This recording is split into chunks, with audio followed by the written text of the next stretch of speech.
السلام عليكم ومرحبا بكم في وصفات كويزين آسيا. اليوم نهار جديد وفيديو جديد ان شاء الله. الفيديو نتاع اليوم غادي ينال اعجابكم.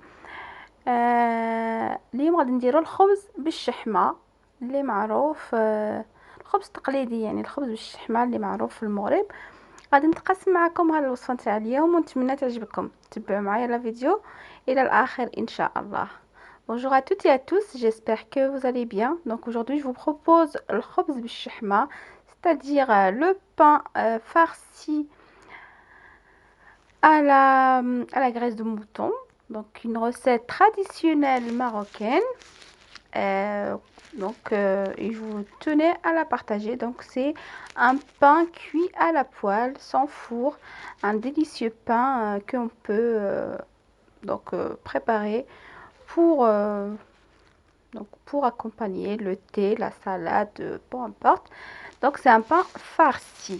Donc je vous laisse découvrir la recette en espérant que la recette vous plaira. Alors je vous montrerai donc la recette en détail et avec les astuces pour les débutantes. Voilà, je vous laisse découvrir la recette, Inch'Allah. Et on commence la recette. Donc pour 1 kg de farine, j'ai utilisé une cuillère de levure boulangère et une petite cuillère de sel. Donc je laisse travailler tout ça au pétrin, vous pouvez le faire à la main. Et donc on rajoute de l'eau tiède au fur et à mesure. Il faudrait obtenir une pâte assez collante. كما راكم تشوفوا معايا بديت الوصفه ديالي، درت كيلو ديال الفرينه،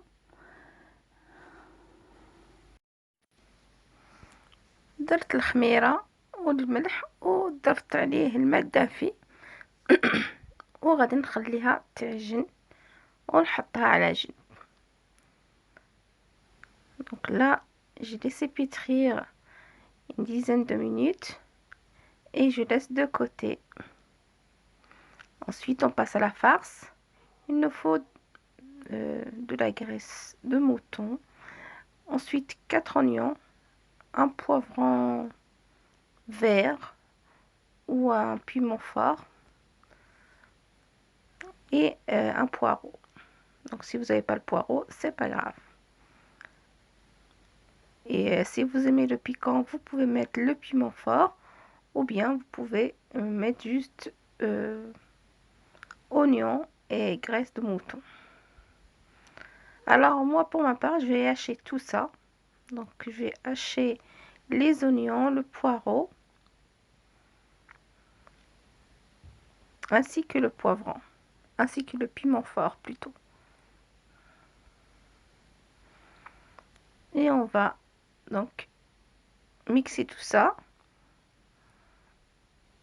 et je vais laisser cuire donc ces ingrédients ensemble. هنا كما راكم تشوفوا معايا البصله مع الفلفل الحار فوتهم في الاشواغ.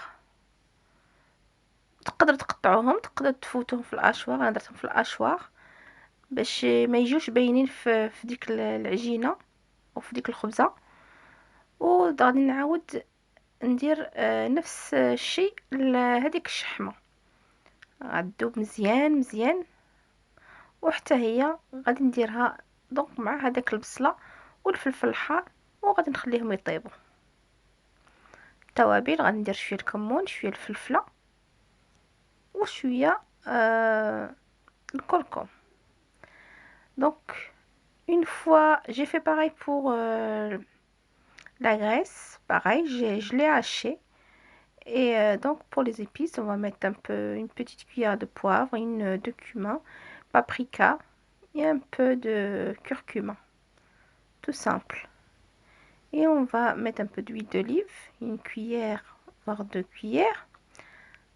On peut rajouter également une petite cuillère de sauce tomate et je mélange le tout et je laisse sur feu moyen. Donc bien sûr le sel, donc une petite cuillère de sel aussi.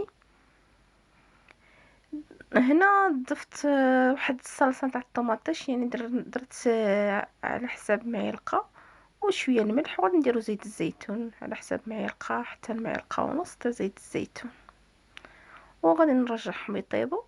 خاص هاد الحشوه طيب وتبرد. هادي زدت الثومه اللي كانت عندي مرقده في زيت الزيتون. Donc là j'avais également une petite cuillère d'ail, donc que j'avais lissé, enfin j'avais mixé de l'ail et que j'ai conservé donc à l'huile d'olive. Voilà le curcuma comme je vous ai dit, et on va laisser tout ça. Donc une fois cuit, on va la laisser refroidir et on va commencer à façonner nos petits pains. Enfin le pain خبز الشحمة. دونك هنا من بعد ما غادي نرجعو يطيب غادي نخليه يبرد مزيان مزيان، وعاد غادي نبدي نعمر هذيك الخبيزات ديالي. هذه اللي راني نوري لكم هنا، هذه راه الثوم مخلطه في زيت الزيتون، تقدروا ديروها وتخليوها تبقاو تستعملوها في الطياب ديالكم. ها هي الحشوه ديالي طابت، غادي نخليها على الطرف تبرد، وغادي نعمر نبدي نعمر داك الخبز ديالي الخبيزات ديالي. Donc sur mon plan de travail, on va commencer à diviser notre pâte. Donc la pâte, on va la diviser en plusieurs petites boules pour pouvoir faire le pain. Donc خبز الشحمة. C'est très très bon. C'est vraiment facile à faire. Donc c'est un pain facile et très bon.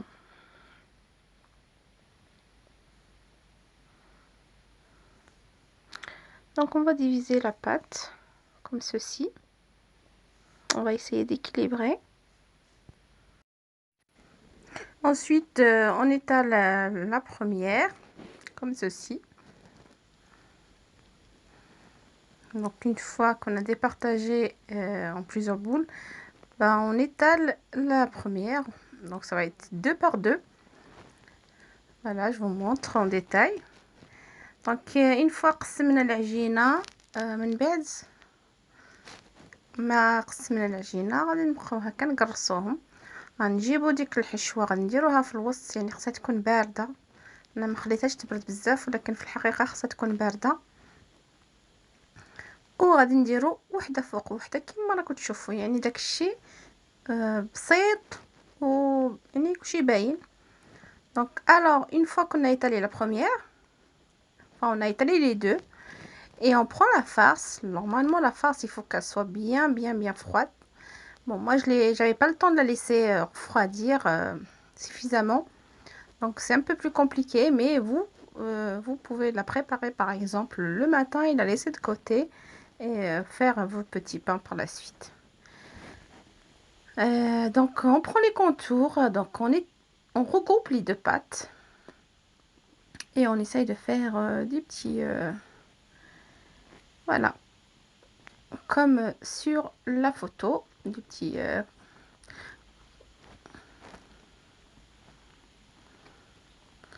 on essaye de regrouper la pâte, quoi. Et voilà, ce que vous pouvez faire pour les débutantes, c'est de mettre une feuille de papier sulfurisé, pas l'étaler directement sur le plan de travail, sinon ça va être un peu compliqué pour la mettre à la poêle. Donc vous pouvez la faire, bon, pour les personnes qui sont habituées à faire ce genre de choses, c'est bon, vous pouvez le faire directement sur le plan de travail, mais vous pouvez sinon la mettre sur du papier sulfurisé, c'est encore mieux. Donc une fois à la poêle, vous aplatissez comme il faut, donc comme un pain pour matelot, afin qu'elle cuise rapidement. Donc moi j'ai mis de l'huile avant de mettre mon pain shahma. Donc j'ai mis un peu d'huile et j'ai étalé le pain. Vaut mieux le faire comme ça que quand la poêle est chaude, c'est un peu plus compliqué, surtout pour les filles qui débutent. Donc là, je vous montre une autre avec l'astuce papier sulfurisé. Donc c'est simple, vous prenez un papier cuisson, vous étalez directement la pâte, comme ceci, comme pour la première fois. Donc vous étalez la pâte, vous mettez la farce et vous remettez une autre par-dessus, tout simplement. Et pour la cuisson, je vais vous montrer exactement comment. فوالا كيما راكم تشوفوا البنات اللي يلا يبديو في الثياب، ديروا هكا هاد البابي كويسون باش ما تلصق لكمش العجينه على البلان طرافاي. تسرحوا هاد البابي كويسون، تشدوا العجينه ديالكم اللي غتكون يعني بطبيعه الحال فيها شويه الزيت، غتقرصوها التقريصه الاولى، من بعد غتجيبوا وحده اخرى غتقرصوها اكوتي، يعني ما غاديش تقرصوها بزاف، غديروها فوقها وغادي تقرصوا الاولى مع الثانيه، وغادي هكا تخرج لكم الخبزه ديالكم ديال الشحمه عظيمه. فوالا نتمنى يكون الشرح واضح وتكونوا فهمتوا. هذه لاستيوس يعني البنيات اللي يلاه غادي يبداو يطيبوا، لي جون في اللي عاد يلاه تزوجوا ولا المهم. ومن بعد غادي دوزو للطياب. غادي تقلبوه بديك البابي كويسون، ديروها بها في المقله ديالكم، يعني ديروا الخبزه بها بالبابي كويسون، ومن بعد تقلبوها كما راكم تشوفوا، وغتقابلوها باش تحمر بالجهه الاولى وبالجهه الثانيه، وهكا غادي تصدق لكم الخبيزات، او ديروا خبزه كبيره وديروهم خبيزات صغار، بقى لكم الاختيار. فوالا كما راكم تشوفوا كتجي محمره وتجي زوينه وبنينه بزاف. على يعني تقدروا تقدموا هذه الوصفه يعني نتاع رمضان مع الحريره، او ديروها هكا عادي. المهم نتمنى تعجبكم وتكونوا استفدتوا معايا شويه ولو شويه ان شاء الله باذن الله، ونقول لكم بارك الله فيكم وعلى بروشين ان شاء الله. مرحبا بكم في قناتي ان شاء الله، نتمنى يعجبكم لي غوصات ديالي، والسلام عليكم. Donc voilà, une fois qu'on arrive à la cuisson, donc une fois qu'on a étalé la pâte, donc on passe à la cuisson. Vous pouvez mettre directement avec le papier sulfurisé et ensuite la retourner et surveiller la cuisson. Donc il faut qu'elle soit dorée des deux côtés, et voilà, et vous obtiendrez une belle khobza de shahma. Vous pouvez également les faire petites. Donc voilà, c'est des recettes de Ramadan, et on peut le faire même au Ramadan, on peut le faire pour accompagner une salade, une soupe ou voilà. Moi je vous ai montré l'astuce, vous pouvez le faire comme ceci. Vous pouvez la faire également avec le papier cuisson qu'elle cuise directement. Donc il y a plusieurs astuces, à vous de choisir laquelle qui est bonne. Et Inch'Allah, vous allez réussir à faire ce pain. Il est vraiment très délicieux. Et puis voilà, je vous dis merci d'avoir suivi la recette jusqu'au bout. Et à la prochaine recette. Et Inch'Allah, n'hésitez pas à vous abonner à ma chaîne. Donc toutes mes recettes sont en arabe et en français. J'essaie de vous montrer des astuces faciles pour les débutantes, bien sûr. Les débutants et les débutantes, bien sûr. Et j'espère que mes recettes vous plairont. Et je vous dis à la prochaine. Inch'Allah. Assalamu alaikum wa rahmatullahi wa barakatuh.